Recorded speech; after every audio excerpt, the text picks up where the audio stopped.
Okay, so now let's look at number 12. So number 12, you have to use a couple of properties here, or just one property actually, but you have 2x to the second raised to the negative 4. So anytime you have these sets of parentheses, they're very important because this is a quantity raised to the negative 4. So take it one step at a time. Everything in here gets the negative 4. So you write 2 raised to the negative 4, and x squared, that also needs to get raised to the negative 4. You need a parentheses there. So 2 was raised to the negative 4, and x squared was raised to the negative 4. Now the next step is to get rid of this power to a power. Remember, if you have a power to a power, or called exponent to an exponent, you multiply. So I'm going to keep 2 to the negative 4 as it is right now.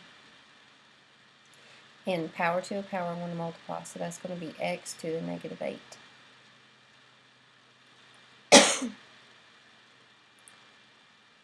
Now we can't have negative exponents in our answer. So this is, once again, it's not in a fraction form, so I'm going to put it over 1. And I'm going to evaluate each piece by itself. So 2 to the negative 4 is a negative exponent. So I move that across the fraction line and change its sign. X to the negative 8 is a negative exponent, so I'll move that across the line and change its sign. Because I moved both of them, I don't have anything left up here. So I put a 1 as a placeholder. 2 to the 4th, that is 16, so I would accept either answer here. 1 over 16x to the 8th, or 1 over 2 to the 4th, x to the 8th. Alright, look at number 14. We have the same type of thing. This is a quantity 4a to the 3rd raised to the 2nd. So everything in here gets that exponent. So the 4 gets the 2 as an exponent, and a to the 3rd, that gets the 2 as well. And since there's an exponent there already, I need to put it in parentheses. So now to clean that up, 4 to the 2nd power can stay because it's numbers. And then a to the 3rd to the 2nd, a power to a power, you multiply. 4 to the 2nd can become 16, but either one will be good enough. Alright, number 16, the only difference here is now we have 3 things getting negative 1. So that can become 4 to the negative 1, x to the negative 1, y to the negative 1.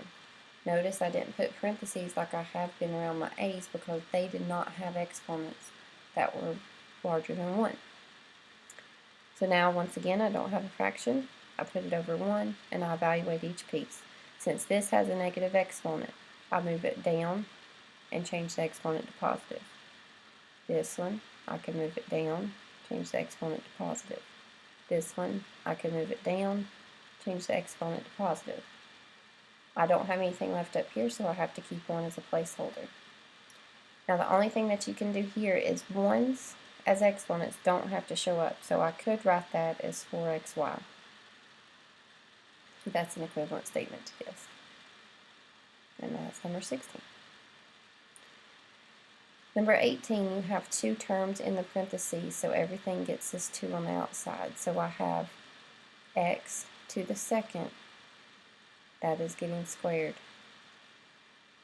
Y to the negative 1 is getting squared. So notice my parentheses are back because these had exponents already. So now if I have a power to a power, I multiply. So x, 2 to the 2nd, I multiply those together.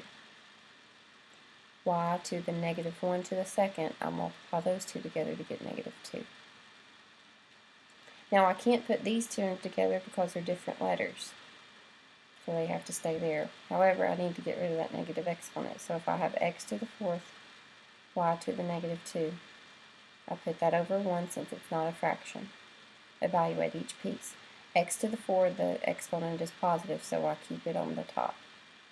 Y to the negative 2, that's negative. That's a negative exponent, so I can move it to the bottom. And I'm done. Let's look at number 20.